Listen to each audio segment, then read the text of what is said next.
थोड़ा सा समय। आज बहुत समय बाद अविनाश ने जयश्री को फोन किया। इतने समय बाद अचानक अविनाश के फोन से जयश्री चौंक गई। जयश्री ने अविनाश का फोन रिसीव नहीं किया। 2, 3, 4, फिर जब 5वीं बार फोन बजा तो जयश्री की mummy Sarita ji drawing room से उठकर अंदर आईं कि शायद जयश्री वहां मौजूद नहीं है, इसलिए फोन रिसीव नहीं कर रही है। लेकिन सरिता जी ने देखा कि जयश्री वहीं पर बैठी हुई है। सरिता जी बोली, अरे जयश्री, कब से फोन बज रहा है, किसका फोन है, उठा नहीं रही हो? लेकिन जयश्री ने कोई जवाब नहीं दिया। तभी फिर से अविनाश का फोन आ गया। सरिता जी ने कहा, जयश्री बेटा, फोन उठाओ, अविनाश का फोन आ रहा है। नाराजगी अपनी जगह है, लेकिन बात तो करो। यूं चुप रहने से मसले हल नहीं होते, बात करने से भी कुछ रास्ते निकलते हैं। 4 साल पहले जयश्री और अविनाश की शादी हुई थी। दोनों की लव मैरिज थी। अभी जयश्री की 8 महीने की बेटी थी। पहले तो सब ठीक चलता रहा। शादी के पहले दोनों साथ साथ घूमते फिरते रहे, लेकिन अविनाश को गुस्सा बहुत आता था। जयश्री अविनाश को बोलती थी कि देखो अविनाश, जरा अपनी आदतों और स्वभाव में बदलाव लाओ।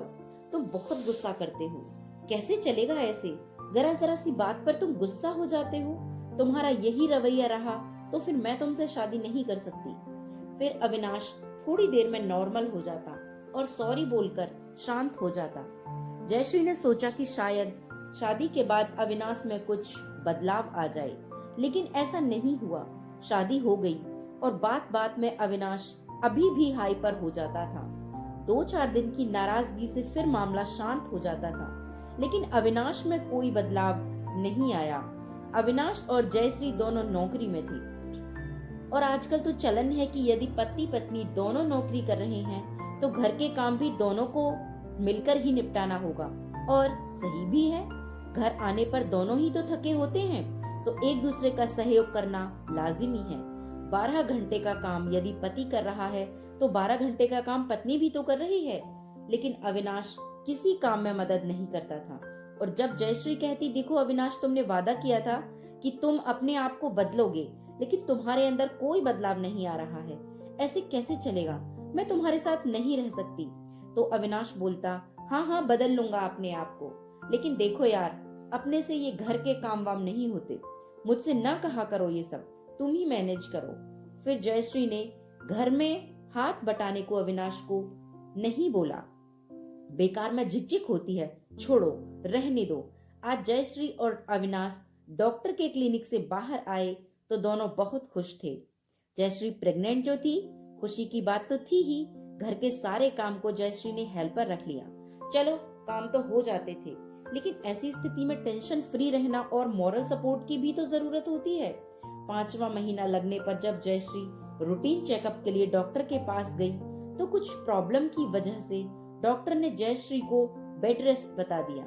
अब जयश्री को अपनी नौकरी से भी 1 साल का अवकाश लेना पड़ा। इस स्थिति में भी अविनाश जब ऑफिस से घर आता तो जयश्री पर कोई ज्यादा ध्यान नहीं देता, या तो फोन पर बिजी हो जाता या फिर दोस्तों के पास चला जाता। जयश्री घर में अकेले ही पड़ी रहती और जब बोलती तो अविनाश बोलता, यार अब क्या दिन भर तुम्हारे ही पास बैठा रहूं क्या? जयश्री कहती, दिन भर कहाँ, दिन में तो तुम ऑफिस में रहते हो और आते ही तुम बिजी हो जाते हो। मैं दिन भर घर में अकेले बोर हो जाती हूँ। एक दिन खींच कर जयश्री बोली, मुझे मेरी मम्मी के घर छोड़ाओ, यहाँ कोई देखभाल करने वाला नहीं है, मुझे देखभाल की सख्त जरूरत है। अविनाश बोलता, क्यों, मम्मी के यहाँ जाओगी? सब नौकर चाकर लगे तो हैं यहाँ पर। जयश्री बोली, अविनाश, नौकर से कुछ नहीं होता, मुझे तुम्हारे साथ की भी जरूरत है। यार जयश्री, तुम इस हालत में कहीं बाहर जा नहीं सकती, मैं थोड़ा दोस्तों के पास चला जाता हूँ तो क्या हो गया? जयश्री बोली, मैं भी तो अकेली होती हूँ दिन भर। अच्छा बाबा, सॉरी, अब तुम्हारी केयर करूंगा, नाराज ना हो। थोड़ी कहा सुनी के बाद स्थिति नॉर्मल हो जाती, लेकिन शाम ढले फिर वही कहानी। अविनाश में कोई बदलाव नहीं आ रहा था। ऐसे ही लड़ते झगड़ते जयश्री की डिलीवरी का समय नजदीक आ गया। जयश्री ने एक प्यारी सी बिटिया को जन्म दिया। जयश्री की मम्मी सरिता जी आ गई थी जयश्री की देखभाल करने। जयश्री अविनाश के रवैये से परेशान हो चुकी थी। जयश्री जब अस्पताल से घर आई तो मम्मी से बोली, मम्मी मुझे अपने साथ अपने घर ले चलो। सरिता जी के कहने लगी, लेकिन बेटा अविनाश से तो पूछ लो। नहीं मम्मी, मुझे आपके साथ ही चलना है। अविनाश का ऐसा ही रवैया है तो मैं तो बच्ची के साथ अकेले परेशान हो जाऊंगी। सरिता जी ने जब अविनाश से पूछा जयश्री को घर ले जाने के लिए तो अविनाश ने मना कर दिया। जयश्री यहीं रहेगी मम्मी जी। लेकिन जयश्री ने जिद पकड़ ली कि मुझे मम्मी के साथ ही जाना है। अविनाश बोला, जाओ तो फिर, और अब आना मत कभी। सरिता जी जयश्री को लेकर घर आ गईं। दिन महीने बीतते रहे लेकिन अविनाश ने कोई फोन या खोज खबर नहीं ली। आज अविनाश घर में अकेले बैठकर सोच रहा था, यार मैंने अपने हाथों से ही अपना घर बर्बाद कर दिया। कितनी अच्छी तो है जयश्री, क्यों मैं उसको परेशान कर रहा हूँ। सही तो कहती है, मैं ही गुस्सा करता हूँ। कितना समझाती है जयश्री, लेकिन मैं ही अपने को नहीं बदल रहा हूँ। अविनाश को अपनी गलती का एहसास आज शिद्दत से हो रहा था। फिर उसने फोन उठाया और जयश्री को लगा दिया, लेकिन जयश्री बात नहीं कर रही थी। अविनाश ने सोचा कि फोन से बात नहीं बनेगी, गलती तो मेरी ही है ना। उसने गाड़ी उठाई और पहुंच गया ससुराल। जयश्री से माफी मांगनी और कहा, घर चलो जयश्री, अब तुम जैसा कहोगी वैसा ही करूंगा, सुधार लूंगा यार अपने को। जयश्री भी मान गई। बात इतनी भी बड़ी नहीं थी।